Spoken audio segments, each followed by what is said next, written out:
This video contains intense scenes of horror, suspense, and disturbing imagery that may not be suitable for children under 13. Viewer discretion is strongly advised. Parental guidance is recommended for younger audiences. Please ensure that viewers are prepared for frightening content and themes. Some stories are so chilling, so unexplainable, they cling to you like a shadow, long after the lights go out.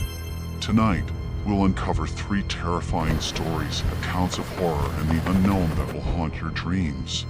But be warned, not all nightmares end when you wake up. Are you ready? Story 1.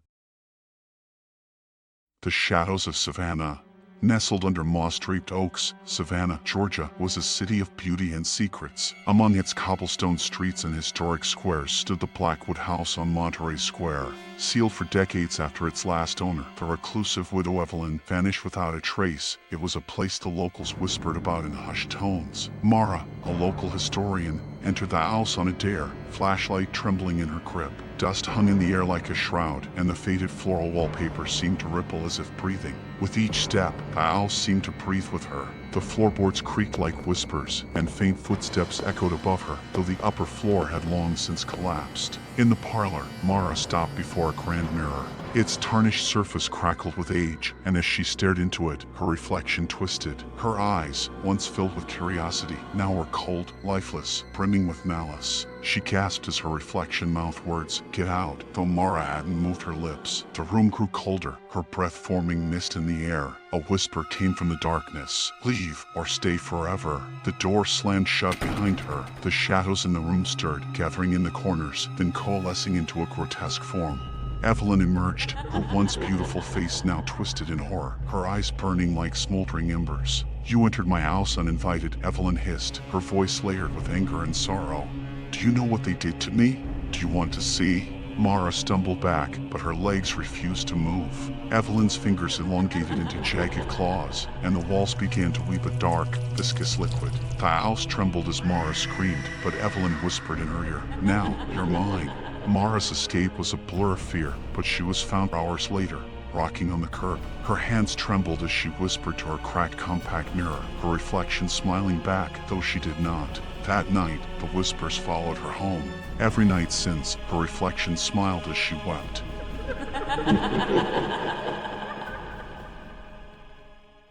Story 2.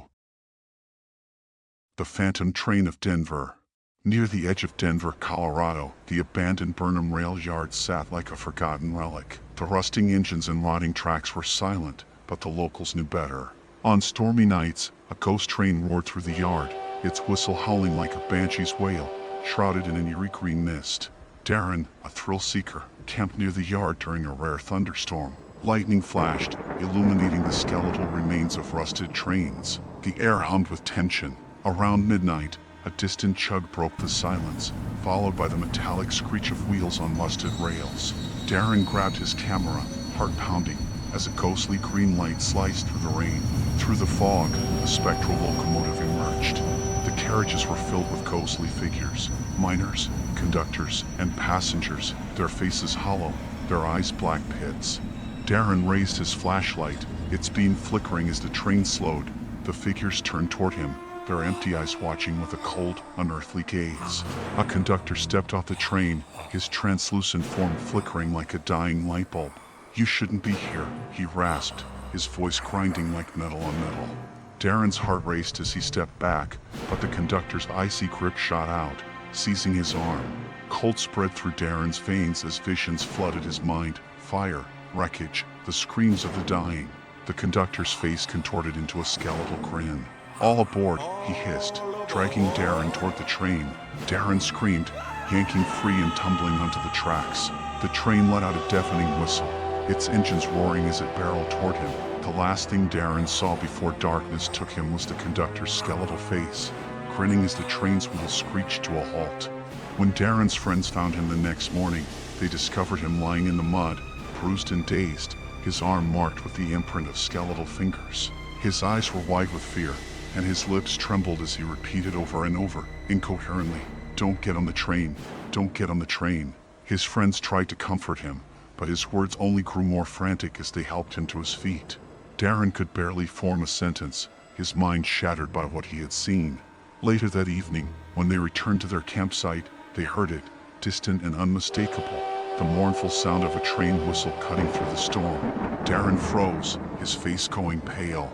His friends looked at him, confused, as he whispered, "It's coming." The whistle echoed again, and Darren's eyes filled with horror. As the train's sound grew louder in the storm, Darren, on the edge of madness, collapsed into the dirt, laughing. All aboard.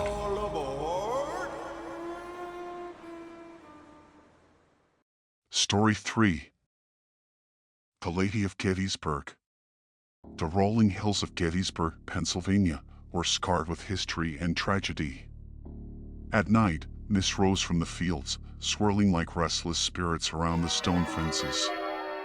Near Devil's Den, a young nurse, blood-stained and broken, was said to wander barefoot, her once white dress torn and dripping with the blood of the fallen. Emily, a park ranger, had dismissed these tales as folklore until one fateful night. While patrolling the area, she spotted a woman kneeling by a boulder, her hands stained crimson. "Ma'am, are you hurt?" Emily called, her voice breaking the silence. The nurse turned, her face pale as moonlight, her eyes deep, hollow voids. "They need help," she whispered, her voice barely audible, pointing toward the battlefield. Emily turned, and in the mist, she saw soldiers, spectral figures crawling, clutching at invisible wounds. Their cries overlapped in a cacophony of agony, blood dripping from their phantom bodies. "Help us," one groaned, his face twisted in silent pain. As Emily turned back, the nurse was closer now, her face inches from hers. "You can't leave them," she growled, her voice now guttural. The flashlight flickered, then died. The mist thickened around Emily, and cold hands, ghostly and skeletal, reached for her from all sides. Screaming, Emily ran toward her car, but the voices followed her, growing louder as the nurse's growl echoed in her mind, "You can't leave the wounded." That night, as Emily lay in bed, she felt an oppressive weight on her chest and heard the nurse's voice once more, "You can't leave them." The whispers of the battlefield haunted her dreams, the faces of the dead pressing against her mind, their cries searing into her soul. She never spoke of what happened, and never returned to her job at the park. Some say Emily's mind unraveled completely, her life consumed by the horrors of the past. Others say that she became one of them, another lost soul tied to the battlefield, forever wandering among the dead.